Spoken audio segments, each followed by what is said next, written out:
Chronologie des événements annoncés. Dans une dictée non datée, Jésus évoque 5 périodes. Première période, l'actuelle, dite des précurseurs de l'Antichrist. L'éditeur précise: il s'agit de la période qui commence après les apparitions de Fatima en 1917 et comprend la Deuxième Guerre mondiale et la période de 1943 à 1954, pendant laquelle Maria Valtorta a reçu ses révélations. Deuxième période, celle de l'Antéchrist à proprement parler. Il sera aidé par les 2 manifestations de la bête, la violence et l'autre qui vint avec une douceur feinte. Ce sera une époque de combats terribles, aussi bien sur le plan humain, guerre, etc., que surnaturel, tentation sur la doctrine, etc. Pendant ce temps, Dieu essaiera de rappeler l'homme à revenir à lui par des châtiments saints, puisque utilisés pour sanctifier. Une fois ceci épuisé sans grand résultat, Satan sera enchaîné un certain temps, avec la défaite de l'Antéchrist et de ses alliés naturels, les puissants de la terre, et surnaturels, les 2 manifestations de Satan. Troisième période, un temps de pause pour rassembler les forces des hommes et les orienter vers le ciel. Mon royaume de la terre. Ce sera le prodige de la grâce répandu comme un déluge pour sauver. Mais par un effet contraire à celui de Noé, la plus grande partie des cœurs se fermera et se barricadera dans les forteresses laissées par Satan. Seuls ceux qui ne seront pas sataniques resteront à l'extérieur et seront submergés par la grâce, lavés et illuminés par elle. Quatrième période. Une fois passé le temps destiné par ma sagesse à l'épreuve extrême, je laisserai Satan revenir pour la dernière fois.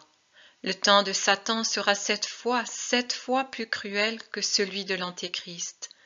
Le roi du mal courra de tous côtés pour réunir ses adeptes, quand le mal sera vaincu par le bien, et maudit pour l'éternité là, dans son royaume infernal, comme moi j'ai les miens dans le royaume des cieux. L'éditeur précise, toute la phrase est difficile à lire et nous avons dû omettre certains mots indéchiffrables. Cinquième période, le jugement dernier. Ce sera mon heure de triomphe, car mon être aura atteint son but, le salut du genre humain qui s'est souvenu qu'il est fils du Très-Haut. Le 3 octobre 1948. Jésus intervient au sujet du chapitre 24 de Matthieu, ainsi que de Marc 13, 30 et Luc 21, 32, un thème amplement repris et traité dans les épîtres des apôtres Pierre, Paul et Jean. Je ne me suis pas trompé quand j'ai annoncé « Cette génération ne passera pas avant que tout cela ne soit accompli ». L'Antéchrist, les signes dans le ciel, la fin du monde, le retour du Christ et le jugement dernier, car je ne peux me tromper. Ce sont ceux qui m'écoutaient, les apôtres et les disciples, qui ont mal interprété mes paroles. En mesurant et en jugeant selon les mesures et les jugements humains, ils ont compris que la génération dont je parlais était la génération commune des hommes, une courte vie. C'est ainsi qu'ils ont cru que tout allait s'accomplir quelques années après ma mort et ma résurrection. Voici comment il faut comprendre ma phrase. Cette génération-ci, j'étais entouré d'apôtres et de disciples, c'est-à-dire de personnes qui croyaient en moi. Cette génération de mes enfants, des enfants de Dieu, puisque ceux qui croient en moi et qui m'accueillent naissent en Dieu et acquièrent de Dieu le droit d'être enfants de Dieu, comme le rappelle Jean au début de son évangile dans sa première épître 4 et 5. Cette génération donc ne passera pas avant que vienne la fin du monde, accompagnée de tous ces signes précurseurs et finaux. S'il est vrai que, à la fin des temps, la foi sera devenue rare, puisque peu auront su persévérer jusqu'au bout et résister aux doctrines des faux prophètes, des antéchrists ou des fils de Satan, comme vous préférez, il est tout aussi vrai que la foi en moi ne sera pas morte et que l'on croira en moi sur tous les continents.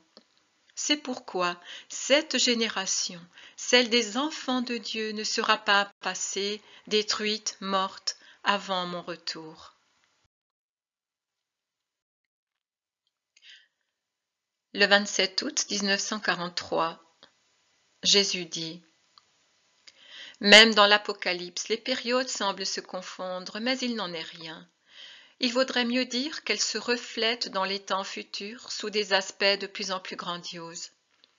Nous sommes maintenant dans la période que j'appelle la période des précurseurs de l'Antéchrist. Puis viendra celle de l'Antéchrist, qui est le précurseur de Satan. Celui-ci sera aidé par les manifestations de Satan, les deux bêtes nommées dans l'Apocalypse. Cette période sera pire que la période actuelle.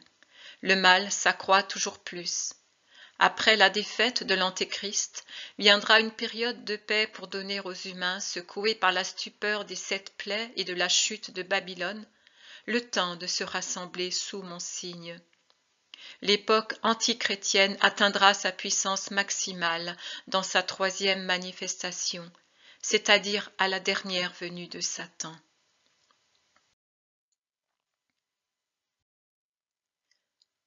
Le 12 novembre 1943, Jésus dit: Lorsque viendra le temps de mon royaume de paix, et il viendra, car je l'ai promis, et je ne manque jamais à mes promesses, les bons de la terre viendront tous à moi.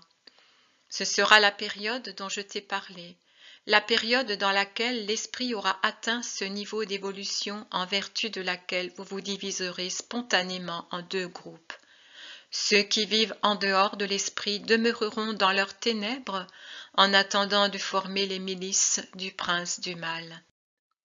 Ceux qui vivent dans l'esprit viendront à la suite du Saint Fils de Dieu, du germe du Seigneur, aimé et béni par les humains dans la grâce, qui comprendront alors ce qui maintenant n'est compris que par un petit nombre d'élus, et ils sauront quelle est ma gloire et leur gloire d'enfants de Dieu.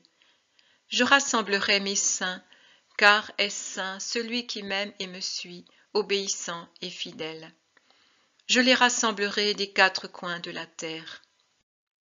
Et par amour pour eux, je pardonnerai les iniquités des humains. La bonté des saints éteindra la rigueur de la justice, et mon amour et celui des saints purifieront la terre de leur feu. La terre, en paix avec elle-même et avec son Dieu, sera comme un grand autel, et sur cet autel, le Maître instruira les humains dans la connaissance exacte de la vérité, pour que les bons ne vacillent point quand Satan, furieux de voir le Christ adoré par l'humanité, se déchaînera dans la dernière bataille. Lutte d'esprit contre esprit.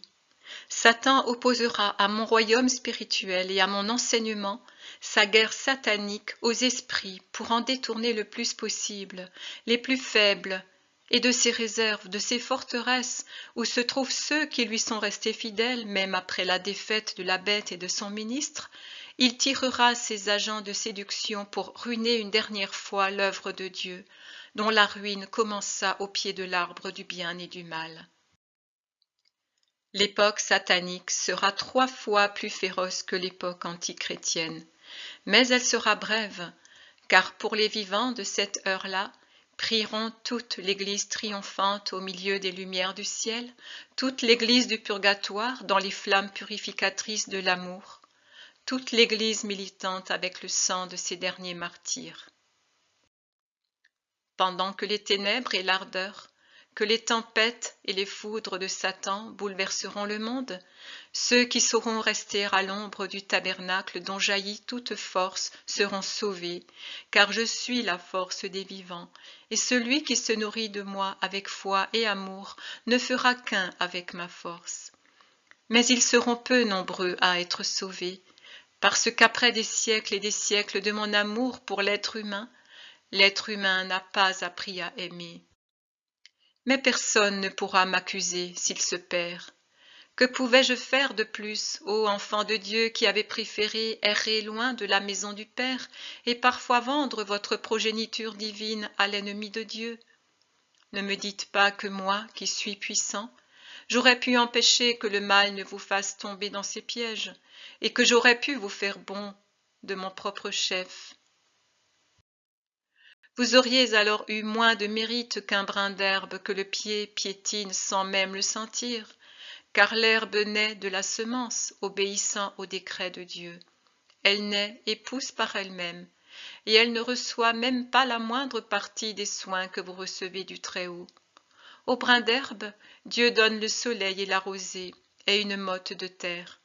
Vous avez l'intellect pour vous conduire, la grâce pour vous éclairer, la loi pour régler votre conduite, moi pour maître, mon sang pour vous sauver. Je vous ai tout donné, et vous m'avez donné si peu, de moins en moins. Je me suis occupé de vous avec la patience de Dieu, et vous vous êtes toujours révolté contre moi. Les moins coupables furent toujours des paresseux. Vous avez toujours eu peur d'en faire trop pour votre Dieu, qui a tout fait pour vous. Voilà pourquoi vous viennent les châtiments. Ce sont encore des rappels de l'amour pour vous persuader qu'il y a un Dieu, et que les autres dieux que vous servez avec une fidélité que vous me refusez ne peuvent vous donner que fausses promesses et mal certains. De punition en punition, augmentez à mesure que vous augmentez votre idolâtrie et votre fornication, j'en arrive au grand châtiment, et celui-ci est un de ceux-là, de sorte que toute la vigne, et non seulement une rangée, est envahie, bouleversée et dévastée par celui que vous servez et que je laisse vous persuader de ses dons de mort.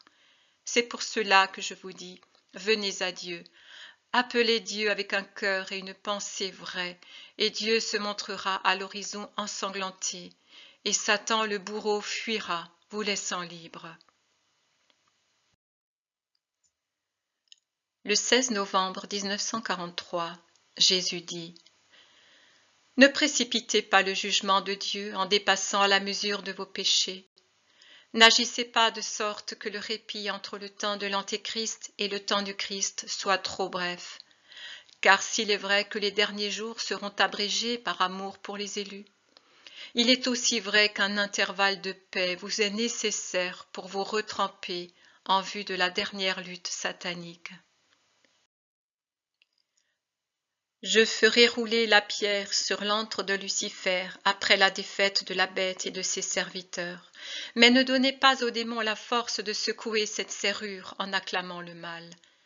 Que vos esprits, dévoués à la chair et à Satan, ne deviennent pas des leviers pour ouvrir la prison infernale et en faire sortir le maudit pour une dernière proie, avant que les cœurs des humains ne se soient rebaptisés dans la parole du Seigneur.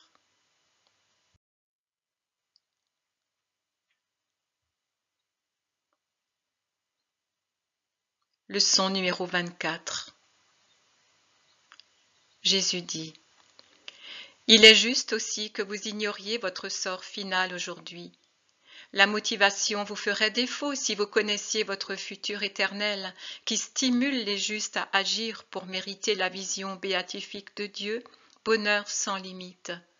Vous risqueriez de tomber dans le quiétisme ou dans l'orgueil, de façon temporaire peut-être, mais suffisante pour que, ensuite, votre expiation soit prolongée et votre degré de gloire amoindri.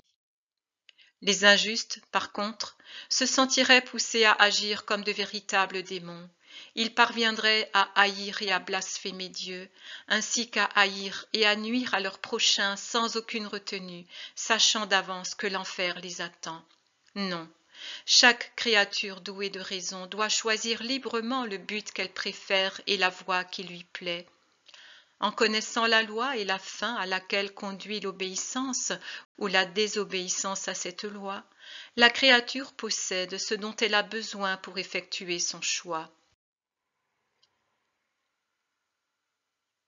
Mais elle doit ignorer ce que Dieu seul connaît par son savoir infini. De la sorte, Le stimulus de l'amour pur demeure actif chez les justes, qui leur méritera la gloire, et aussi de sorte que les pervers ont toute la liberté de choisir ce qui leur plaît, de préférer le péché et le délit à la justice et à l'amour. Ainsi, à l'heure de la condamnation divine, les gens pervers ne pourront pas commettre l'extrême péché contre l'amour en lui lançant l'accusation blasphématoire. « J'ai vécu ainsi car tu m'avais déjà placé en enfer et depuis toujours. » Le 22 août 1943, Jésus dit : « La terre, dont vous êtes si fiers et si férocement jaloux, n'est qu'une de ces poussières tournant dans l'infini et pas la plus grande, mais certainement la plus corrompue. Des vies et des vies pullulent dans les millions de mondes qui font la joie de votre regard dans les nuits sereines, et la perfection de Dieu vous apparaîtra quand vous pourrez voir, avec la vue intellectuelle de l'esprit réunie à Dieu, les merveilles de ces mondes.